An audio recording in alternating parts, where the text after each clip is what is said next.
Hi, and welcome to the Passionistas Project podcast. We're Amy and Nancy Harrington, and if you enjoy listening to the show, please consider becoming a patron. Just a small donation of $1 a month can help us keep the project going, and you'll get rewards like buttons, access to premium content, and invites to Passionistas Project events.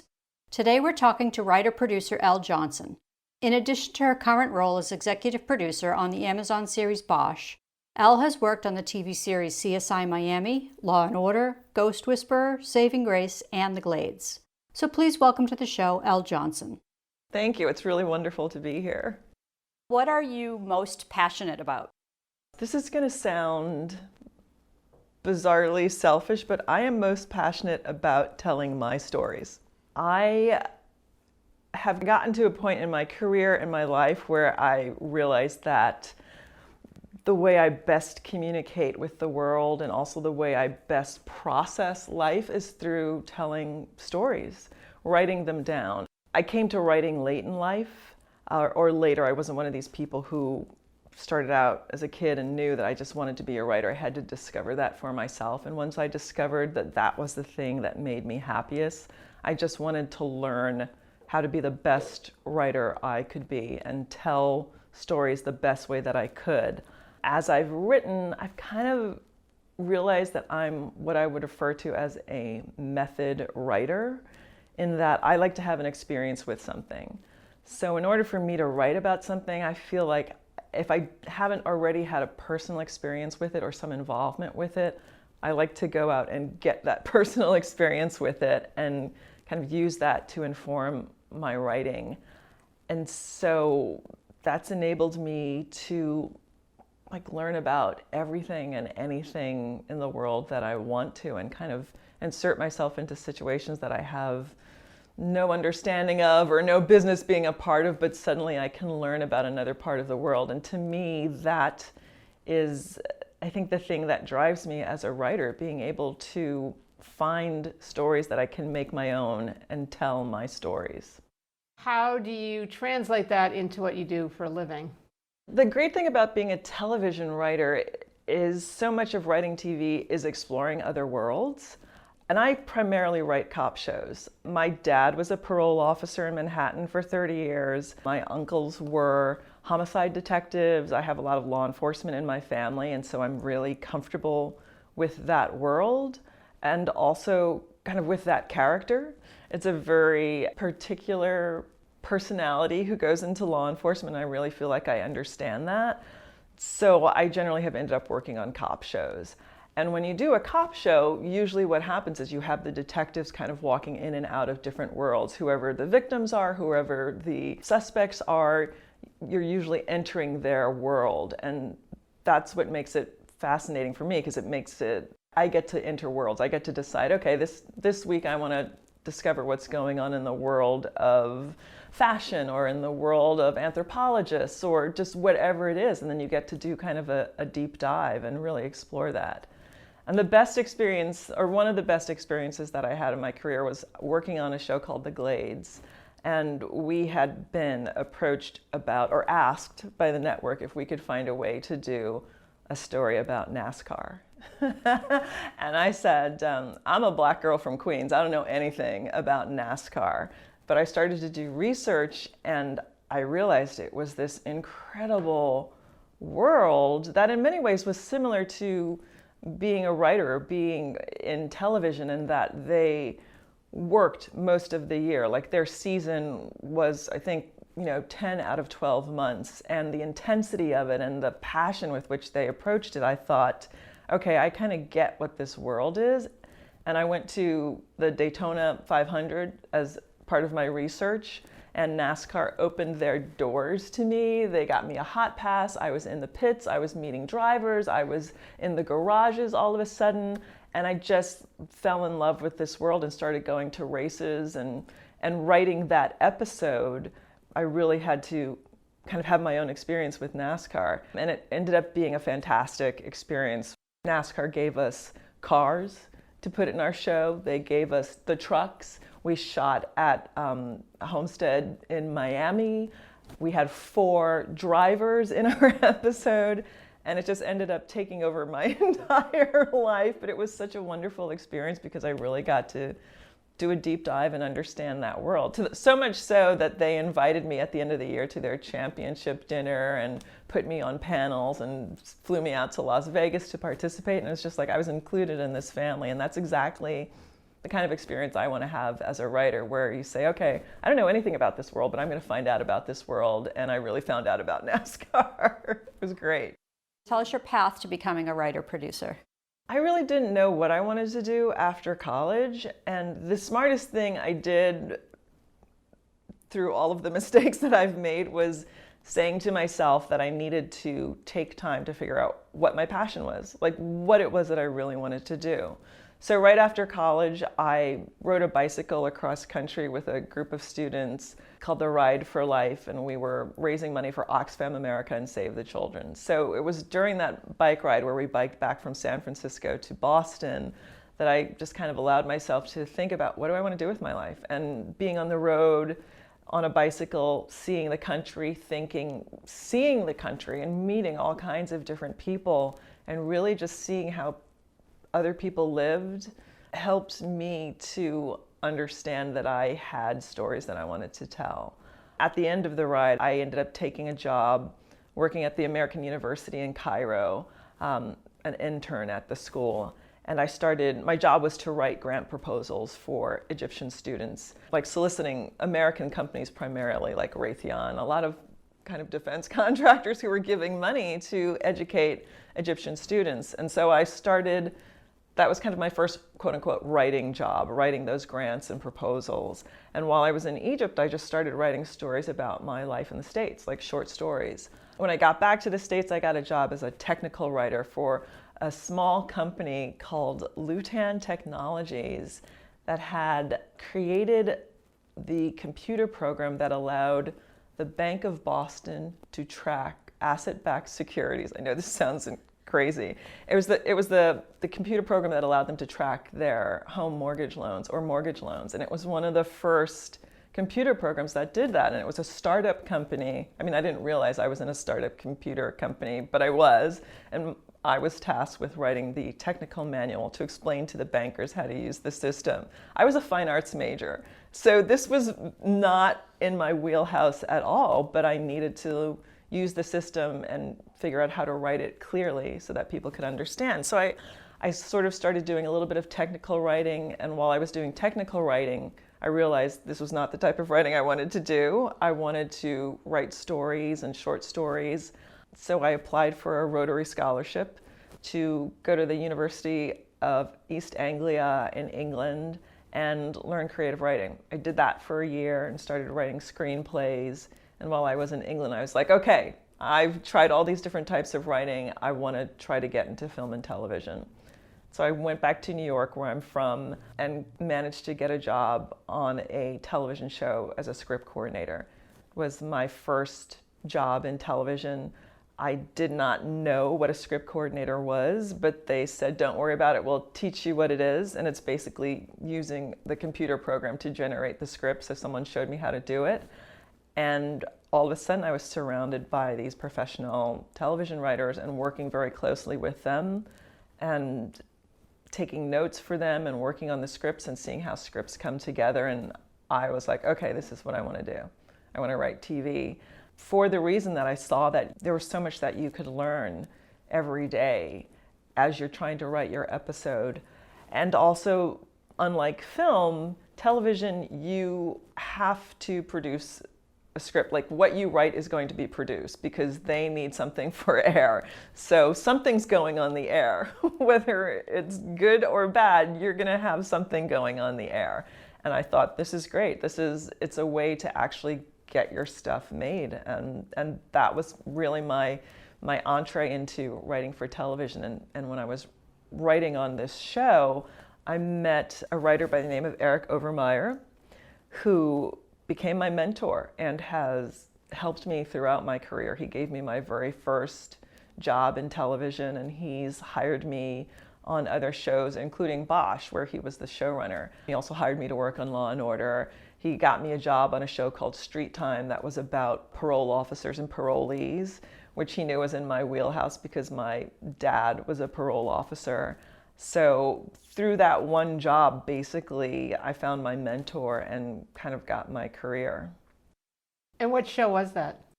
It was a show called The Cosby Mysteries, starring Mr. Bill Cosby as a forensic expert in the NYPD. It was a very quirky show. His character had a housekeeper who had been a dancer, and she was a very eccentric woman who never cleaned the house, and she was played by Rita Moreno. He had a sidekick who was a young African-American kid the actor's name was Dante Bize, and he left the show to become Mos Def. So it was in terms of the people who were involved with it, it was kind of incredible. And on that show were a bunch of writers also who worked on Law and Order, and it filmed in New York on Pier 62, which at that time, before it got built up into the pier that it is now, was kind of like known as a mafia dumping ground for bodies. It was just this like abandoned pier situation that has since been refurbished and is now a place where a lot of television shows shoot. But it was kind of like the 1-hour drama ghetto. Law and Order was filming out of there, and a show called Homicide was filming out of there. And Eric Overmyer, who was a writer on The Cosby Mysteries, when that show got canceled, went to work on Homicide. And I, at that time, was just trying to figure out how to actually become a working writer, make the jump from being a script coordinator to a working writer. So I'd moved out to LA, and Eric Overmyer and Tom Fontana were like, oh, okay, she's serious about becoming a writer because she actually moved out there. So Eric approached me about writing an episode of Homicide.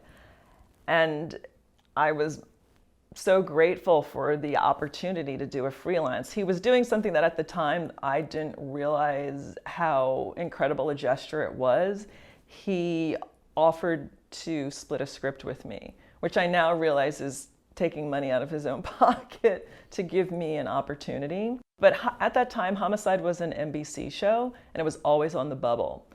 They never knew if they were going to come back or not. So he offered me this with the caveat that they didn't know if they were going to have enough episodes or not. And as it turned out, they ended up saying, we can't give you an episode because we have a writer on the show, and her grandfather was a writer, and he needed a credit to keep his health insurance, which is a situation that happens all too frequently in this business. It's so hard to have a consistent career, and sometimes you just need to do a freelance episode to keep your health insurance. And I totally understood that. So they were going to give him the episode that was supposed to go to me. His name was Julius Epstein, and if you know anything about writing, you know that he is one of the twins who wrote Casablanca. So if I had to be bumped by anybody who needed health insurance, I was like, that's totally fine, go for it. During the course of all of this happening, Jerry Seinfeld decided that he was not going to continue with Seinfeld. So he told NBC, and NBC basically panicked and picked up all of their shows, including Homicide. So all of a sudden they had more episodes. So the guys at Homicide came back to me and said, oh, we can give you an episode. You can have one. I was like, great. So I ended up writing the first part of a two-parter. It was the 99th episode. It was a big shootout in the station. And they'd also said to me they wanted to do a story in the world of parole. And so they knew that I was a parole officer's daughter and that I would have a bunch of stories. So I went through my mental file of all the stories my dad had ever told me and came up with this story, a very personal story to him that had really influenced him. There was one of the few parole officers killed in the line of duty in New York. He was gunned down in the streets by his parolee. So I kind of knew a little bit of the inside story of who they thought it was and why it had happened. And so I basically just pitched them that story, and that was the story that I ended up writing. It was my first episode of television. It was directed by Catherine Bigelow. So it was a great experience and a great way to get my feet wet in television. So then how do you make the transition from writer to producer? Making the transition from getting a freelance episode to staff writer is the first difficulty as well. So I was already in Los Angeles when I got this freelance episode, but I was working as a secretary at Sony Animation. And my boss was a lovely gentleman who understood that I wanted to be a writer and that this was kind of a day job for me and that I was going to get out of there at 5 and go home and start writing. I'd written this freelance episode and was in the process of just trying to get a staff job. The writer who helped me was a gentleman named Kevin Arkadai, a friend of my sister's who was in the industry. Got in touch with him and said, will you read this woman's samples and give her notes? She's trying to get into the business. And Kevin said to me later that he does this favor once a year for people. So I was his once a year favor of reading my script. He gave me notes. I didn't agree with all of the notes, but I executed all of the notes because he'd spent the time to give me notes, and I thought I want to show him that I can execute his notes. So I did his notes and gave him the script back, and he was impressed. And when he got his own show, he called me to come in and interview to be a writer, and that ended up being my first staff job on television. And he'd said to me, because I had not only taken his notes but executed them, that he knew that I could do the job because I'd already kind of proven it to him. So it was a show called Rescue 77. It was about firefighters.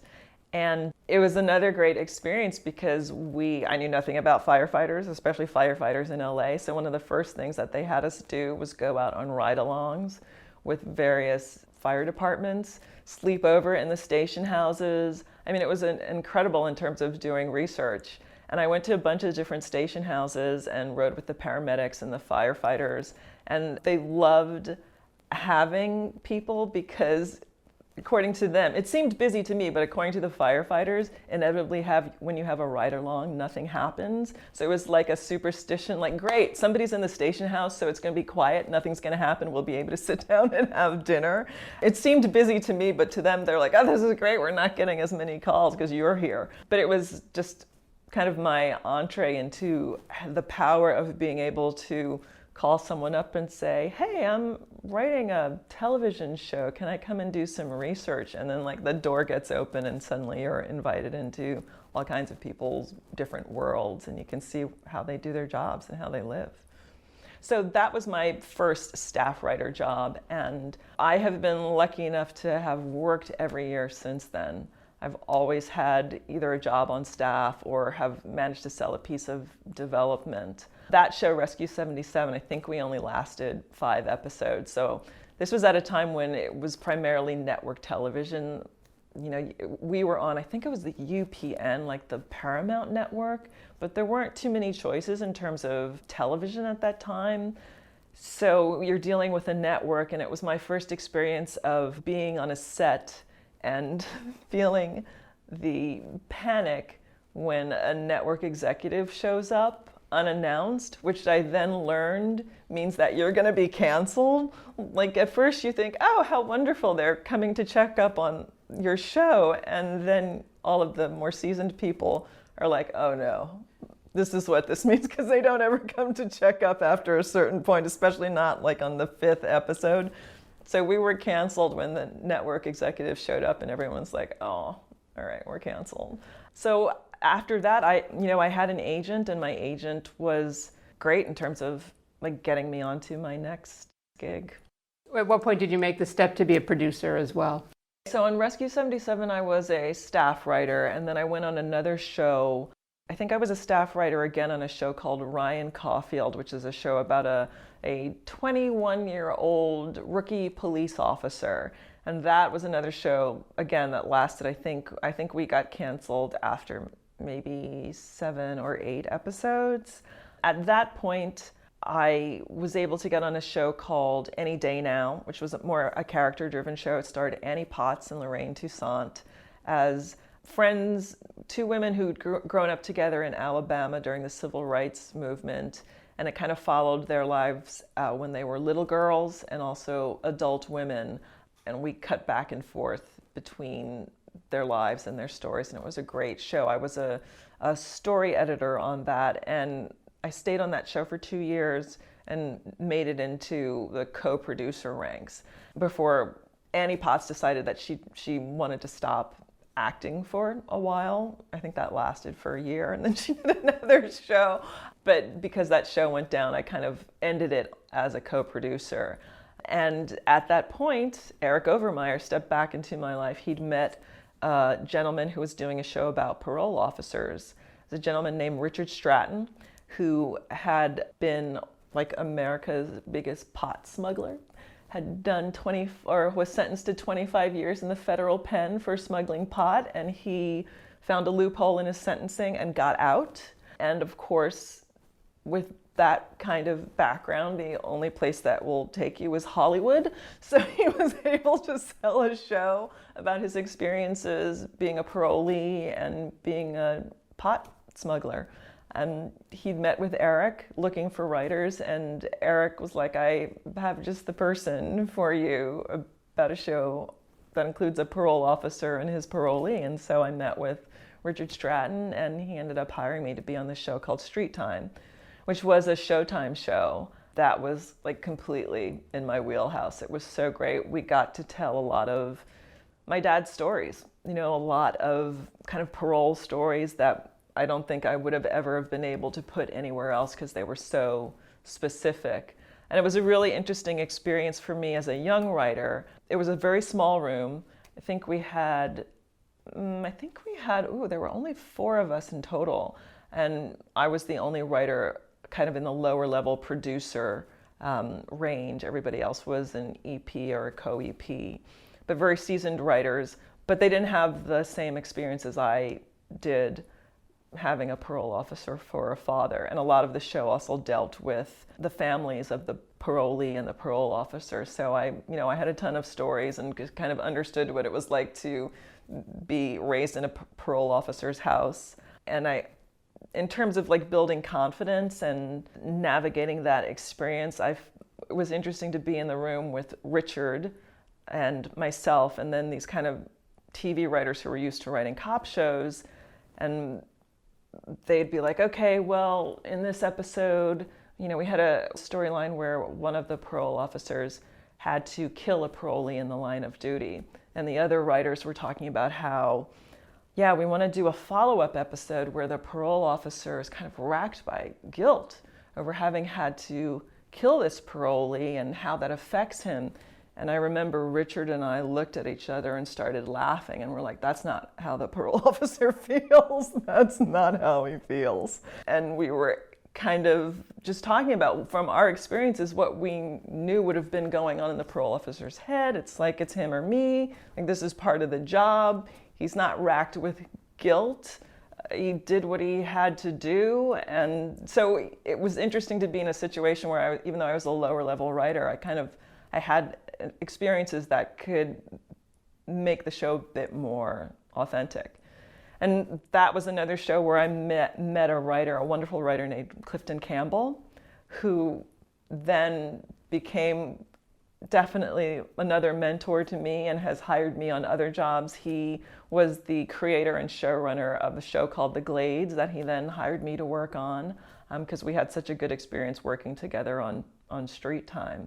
So a lot of it is relationships. A lot of it for me is getting into a room and doing the job, but doing the job well, with integrity, knowing that you're mimicking somebody else's voice. You're there to make the showrunner's job easier. Your job is, as much as you want to infuse the stories with parts of yourself and tell your stories, which I definitely want to do, your main job is to execute the show and help the showrunner and get the voice of the show.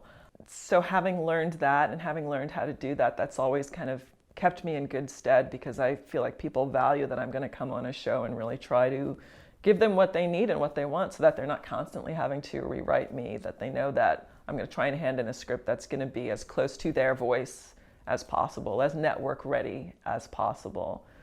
And through that experience, I kind of started to develop a set of rules for myself about how to be in a room, what I wanted to be in terms of a writer.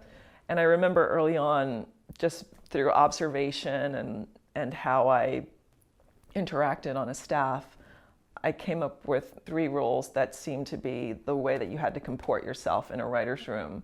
One was, even if you didn't respect someone, you always had to be respectful, because I want to be respected, but even if I don't agree with someone, or I think, always treat people with respect. The second thing was to do every note. Even if I don't agree with a note, or I don't think a note's going to work, I have to try it and prove it. Like, execute the note. If it doesn't really work, then at least you can say, it doesn't work. I tried it. I really tried it. But then it might work. Find a way to make it work. So execute every note. And my last rule was more of a self-preservation one, which was the money always wins, which is, we're artists. We try to be good craftsmen. You want to write something that's artful, but at the end of the day, the Medici is paying for it, and the Medici is the studio and the network. And if they want something, you have to give it to them, because you'll get the note once and you might be like, I'm not gonna do that. And then you'll get the note again, and you'll get the note, and you'll get the note, and you'll get the note, until you execute the note or they fire you. So the money always wins. So, we're there to not only execute the vision of a creator of a show, but to provide a brand, to provide something that the network is buying. And you have to find a way to maintain your integrity, tell stories that you want to tell, but also give the people who are buying it what they want. We're Amy and Nancy Harrington, and you're listening to the Passionistas Project podcast and our interview with Elle Johnson. Check out Elle's work on the TV series Bosch on Amazon.com. Now here's more of our conversation with Elle. What challenges do you feel like you've faced as a woman and as a Black woman in Hollywood? My experience as a woman of color writing in Hollywood has been, the reason I get in the room is because they're looking for a woman of color. They are specifically looking to fill that quota. They either feel like there's a female character in the show, so they're like, oh, we need a woman's perspective. There's a minority character in the show, so they feel like they need that perspective, and I kind of click off a couple of boxes for them. That's the reason that I get the first job, usually. But then the reason that I get hired again by the same people is because I'm good. So I feel like that it in a weird way, it's, it feels like, okay, maybe I'm being hired for something that seems like, well, it's limiting. But once I get in the door, it's like I realize that my responsibility is to prove that I can write the show and write it really well, and also bring a perspective that people might not have. I know some writers feel like, oh, you don't want to be that person in the room where you're always pitching the Black story or the gender story. And I feel the opposite way. I feel like that's my responsibility. Because nobody else is going to tell those stories. People are not, and I understand that to a degree. When you're in a room and it's predominantly white men, they're not thinking from that perspective. So I have to bring that perspective and always point out, hey, there's another way of looking at this situation, or, this character has no life. I've been in rooms where, you have kind of the Black female character. She's usually a lieutenant. An interesting thing kind of happens where you're on a show and they're staffing a show, and people will realize that they're not representing women, or they're not, they want to have a person of color, and that person is usually delegated to like the lieutenant or somebody who's not, they're on the periphery, they're in a high position, but you don't end up having to tell a lot of stories about them because they're not the main focus. I remember hearing someone joking about how if you watch television, you would think that every judge in America is a Black woman, because that's what they cast, because it's like, oh, right, we need to put a Black woman in here, or we need to put a person of color. So they stick them into a role that you really don't get to see the full life of that person. They're a mouthpiece, they have a position of power, but it's in terms of the story, it's not really ever the main focus of the story. So I've been in situations on shows where you have the lieutenant or, that one character where it's like you don't go home with them. They seem to have no life.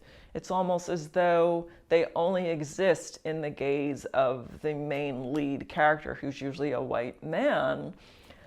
And I feel like my job is to try to fill that character out. Like, what do they do when they go home? I've been on shows where I've said, if this character for our Christmas episode ends up having Christmas with the main character because they have no family or friends, I'm gonna slash my wrists. Like, this is completely ridiculous. This person has loved ones, they have friends, they have a life outside of this office. Please do not make them show up at somebody else's Christmas. Let's give them a life.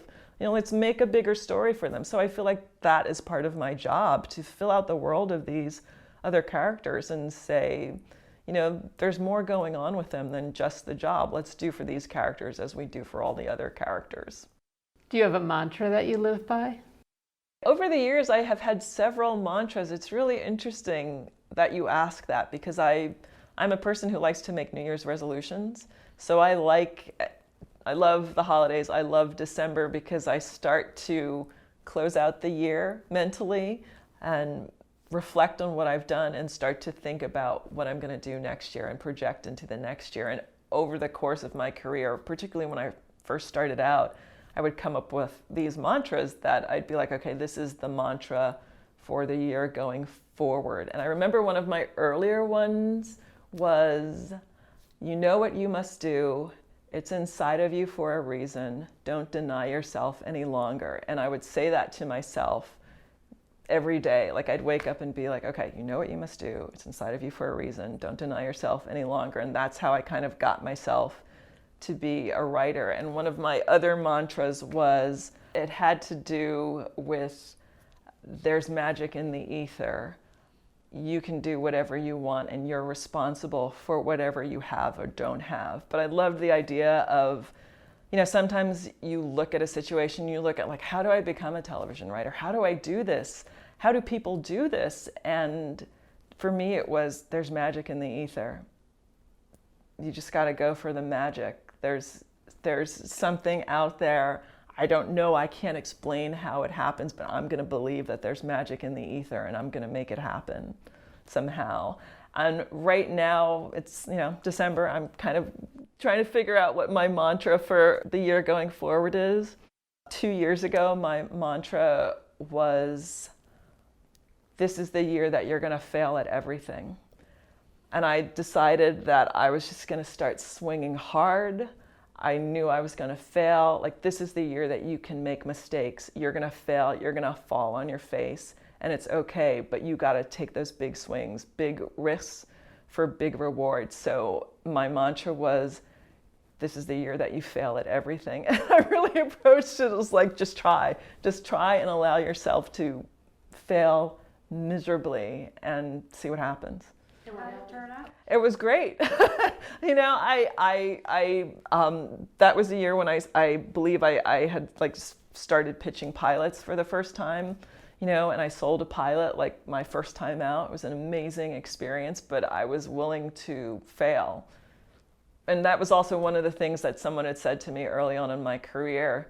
When I first moved out to Los Angeles from New York, he said, you have to gamble Vegas style. You've picked something that, it's impossible. There's no reason why you should succeed at this. So you're already gambling. So if you're gonna gamble, don't do scratch offs. If you're gonna gamble, gamble all of it.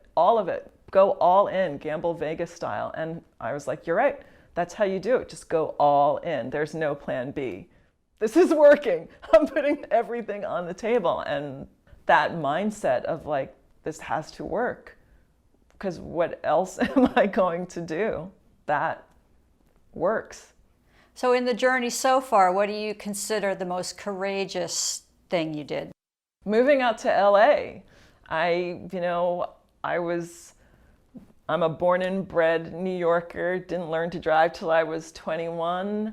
The idea of having to come to a city where I owned a car and car insurance, that alone was like, what? How do people do that? What is that? I don't understand that. There's no subway. How will I exist here?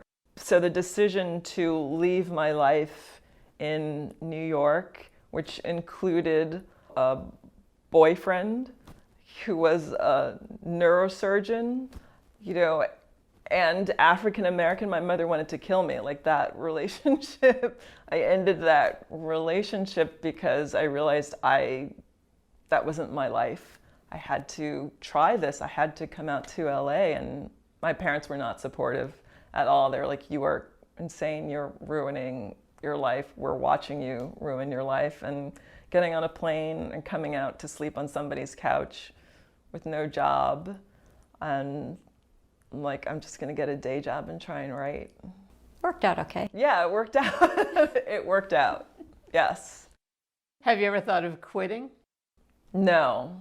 Once I started, it was like, I'm doing this. This is, I tell people young writers who are coming up, it's like, don't get out of line. Once you're in line, don't get out of line, because the person behind you is going to take your spot. You're going to move up. Just stay in line and keep doing what you're doing. You only fail when you stop trying. So just don't stop trying. You're still trying. You can still do it. Stay in line and keep doing what you're doing. What's your secret to a rewarding life? Secret to a rewarding life is finding a way somehow to do what I want to do, which is write. Finding a way to tell my stories. And within my career, early on, I realized that I had to learn craft, to get on shows that would challenge me, even if it wasn't exactly the type of show that I wanted to write, finding a way to express myself and to learn craft and really write well, so that now, 20 years in, I'm at a place where I kind of look around, and not that I can pick and choose, but that I can be more selective in terms of the things that I do. So, as I get older, just realizing you only had limited time, and what do you want to spend time doing? Taking shows that maybe have fewer episodes, but you love the material. This last year, I've been an executive producer on Bosch, which is a dream job, a show that I love. It's just writing about LA, writing about cops in LA, writing the Harry Bosch character, getting to work with Michael Connelly, who's in our room, is an amazing experience. And working with Eric Overmyer again, who was the showrunner who brought me on, it was an incredible experience. But I only did half a year this year so that I could work on another show, help develop another show about Madam C.J. Walker, she was the first African American millionaire in the late 1800s, early 1900s, and telling her story of how she created an empire of hair care products for Black women. It's just such an amazing story, and I had to do it. I really wanted to work on this show. The only way I could do it was if I spent half of my time on Bosch and the other half working on this show. So I was co-running it with a woman named Janine Sherman-Barrois, who runs a show called Claws. We were both in our writer's room. She was on Claws, I was on Bosch during the day. At 5 o'clock, we would meet and start a second writer's room to break the Madam CJ story. But we were both so passionate about this story, and the woman who created it, Nicole Jefferson Asher, was this incredible feature film, independent film writer. So the three of us were kind of like working on other projects full time and then coming together in the evenings to break the story because we wanted to. It's like, I want to do this. And that's what makes me happy, even though it was like, you're working until 10 o'clock at night doing 2 shows at the same time. But we were so passionate about the material, and that's what makes me happy, being able to work on stories, tell stories that I want to tell. And incredibly, like, having no time at all, somehow you figure out how to fit it all in because you have to tell these stories. What's your definition of success? My definition of success is being happy doing what you're doing, being satisfied and being able to pursue something that is of interest and value to you. That's my definition of success. Thanks for listening to the Passionistas Project podcast and our interview with Elle Johnson. Check out Elle's work on the TV series Bosch on Amazon.com. And be sure to subscribe to the Passionistas Project podcast so you don't miss any of our upcoming inspiring guests.